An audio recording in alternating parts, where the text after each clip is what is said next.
जादुई बिजली। एक गांव में रामू, सोनू और मोनू नामक 3 दोस्त रहा करते थे। रामू एक किसान था। वो खेत में काम करके खुश रहता था। सोनू एक दूध वाला था। मोनू एक दुकानदार था। एक दिन तीनों दोस्त शहर को कुछ काम से गए। काम पूरा होने तक शाम हो गई। शाम को जब वो लौटकर गांव वापस जा रहे थे, उनको जंगल पार करके वापस जाना था। अचानक आसमान में बादल आ गए। कुछ देर तीनों दोस्त एक दूसरे से मशवरा करने लगे, फिर आगे चलते रहे। अचानक बादलों में बिजलियां कड़कना शुरू हो गई। वो डर गए। सोनू ने कहा, बाप रे, बिजली को देख रहे हो? लगता है आज तो हम जंगल में ही फंस जाएंगे। हाँ, सही कहा तुमने। आज तो ऐसे ही लगता है। बहुत रात हो चुकी है। अब हमें आगे नहीं जाना चाहिए। हम जंगल के बीचों बीच है। अब अगर हम आगे जाएंगे तो भी खतरा है, पीछे जाएंगे तो भी खतरा है। इससे बेहतर है हम आगे चले जाएं। इतना कहकर वो बैलगाड़ी आगे चलाने लगा। थोड़ी दूर जाते ही जोरों की बारिश शुरू हो गई। जंगल में बहुत ज्यादा अंधेरा था और ऊपर से तेज बारिश और बिजलियां कड़क रही थी। ये सब देखकर वो डरने लगे। अचानक उनकी बैलगाड़ी के सामने एक बड़ा सा पत्थर आ गिरा। तीनों बैलगाड़ी से उतर गए और एक पेड़ के नीचे रुक गए। मैंने तो पहले ही कहा था वापस चले जाएंगे। सब देखो क्या हो गया। तुमने रामू की बात मानी ना, ऐसे ही होना था। पेड़ के नीचे खड़ के वो बारिश के कम होने का इंतजार करने लगे। आसमान से एक बहुत बड़ी बिजली उनके आगे खड़कने लगी। जंगल में बहुत ज्यादा अंधेरा था और ऊपर से तेज बारिश और बिजलियां भी कड़क रही थी। ये सब देखकर वो डरने लगे।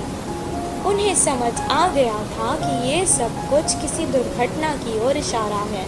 मुझे लगता है कि भगवान में से हम तीनों में किसी एक को सजा देना चाहता है। अब पता नहीं वो हम तीनों में से कौन है। ऐसा ना हो, मुझे लगता है भगवान हम में से किसी पापी को सजा देना चाहता है। अब पता नहीं वो हम तीनों में से कौन है। ऐसा ना हो किसी एक के कारण हम तीनों को सजा मिले। मैंने आज तक कोई पाप नहीं किया। मैं जाकर उस बिजली के आगे खड़ा हो जाता हूँ। अगर मैं पापी हूँ तो मुझे सजा मिलेगी। जैसा उसने कहा था उसे कुछ नहीं हुआ। वो वापस पेड़ के नीचे आकर खड़ गया। मोनू भी अपने मन में सोचने लगा, उसने तो कभी कोई पाप नहीं किया था। सोनू की तरह वो भी बिजली के आगे खड़ गया। उसे भी कुछ नहीं हुआ। अब रामू की बारी थी। वो सोचने लगा कि बाकी दोनों तो बच गए, अब भगवान को उसे ही सजा देनी होगी। लेकिन उसने भी तो कोई पाप नहीं किया था। वो डरते डरते बिजली के आगे खड़ गया।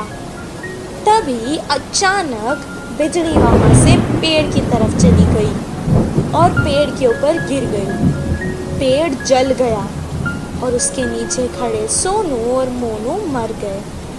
रामू को कुछ देर तक समझ ही नहीं आया कि आखिर हो क्या रहा है। दोनों दोस्तों की मौत पर वो बहुत दुखी हुआ और रोने लगा। हे भगवान, ये क्या हो गया?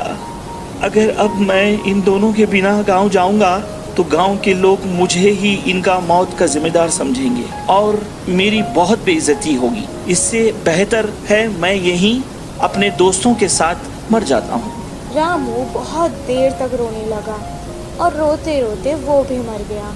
और अचानक एक देवी आकाश से प्रकट हुई और वो रामू की अच्छाई से बहुत खुश हुई, इसलिए उसने तीनों को जीवित कर दिया।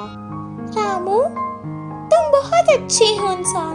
रामू, तुम बहुत अच्छे इंसान हो। तुमने कभी कोई पाप नहीं किया है। और तुम्हारे ये दोस्त सोनू, ये जो दूध बेचता था उसमें पानी मिलाया करता था और दूध को बहुत महंगे दाम पर बेचता था।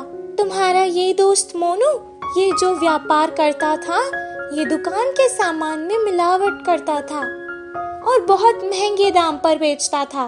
तुम ही बताओ, क्या ये पाप नहीं? पर तुम बहुत अच्छे हो, सबकी मदद करते हो। तुमने ऐसे पापियों के लिए अपनी जान दे दी, मुझे अच्छा लगा।